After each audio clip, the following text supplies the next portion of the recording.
Shalom saudaraku, kiranya kasih dari Allah Bapa, karunia yang dari Yesus Kristus, dan persekutuan Roh Kudus menyertai kita semuanya.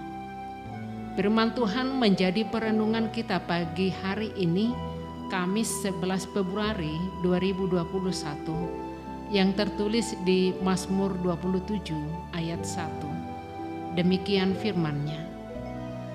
Tuhan adalah terangku dan keselamatanku. Kepada siapakah aku harus takut? Tuhan adalah benteng hidupku.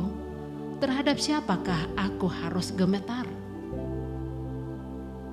Bapak, Ibu, Saudara yang dikasihi Tuhan, dalam hidup ini boleh saja ada orang-orang yang tidak suka dengan kita. Orang tersebut seolah menjadi musuh kita.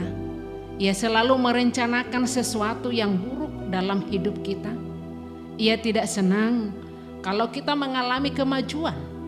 Ia juga sering menghasut dan memprovokasi orang lain untuk berpikir negatif dan yang buruk tentang kita.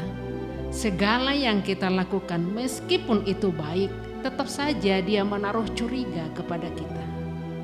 Saudara yang dikasihi Tuhan Yesus Kristus, bersyukur dan bermegahlah jika kita menjadi korban kebencian, bukan menjadi musuh yang selalu menjatuhkan. Pertanyaannya sekarang, apa yang kita lakukan jika kita difitnah, dibuli, dipermalukan di hadapan banyak orang? Apa yang kita lakukan jika ditipu dan hak kita dirampas? Sesungguhnya kita tidak melakukan kesalahan, tetapi kitalah yang harus menanggung kesalahan akibat orang-orang tersebut. Pengalaman dikejar-kejar musuh pernah juga dialami oleh Daud. Pada zaman dahulu, ketika berada dalam situasi genting, orang biasanya mencari perlindungan di bait atau di kemah suci. Mereka di situ mencari perlindungan. Karena di situ mereka akan mendapatkan penghiburan dan ketenangan. Saat ada masalah, adalah penting menenangkan diri di hadapan Tuhan. Bukankah sesungguhnya Allah tahu apa yang terjadi? Itu sebabnya adalah lebih baik jika dalam kondisi penat dan berat atau situasi yang buruk, yang kita lakukan bukan hanya sekedar menghadapi keadaan dengan marah dan emosi. Karena solusi yang muncul dari seorang yang emosi biasanya sangat rentan, saudara, dan malah bisa memperburuk keadaan.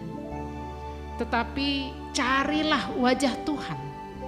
Adukanlah segalanya kepada Tuhan. Tuhan akan memberi kekuatan baru bagi kita. Tuhan akan memberi jalan keluar yang terbaik. Tuhan akan memberikan hikmat kebijaksanaan. Di atas segalanya ada Allah yang menyediakan segala sesuatu. Dia adalah Raja yang adil, yang pada waktunya akan menyatakan keadilannya. Dan yang luar biasanya, dengan kasih Kristus yang agung itu, kita dimampukan untuk mengasihi siapapun, termasuk musuh dan yang memusuhi kita.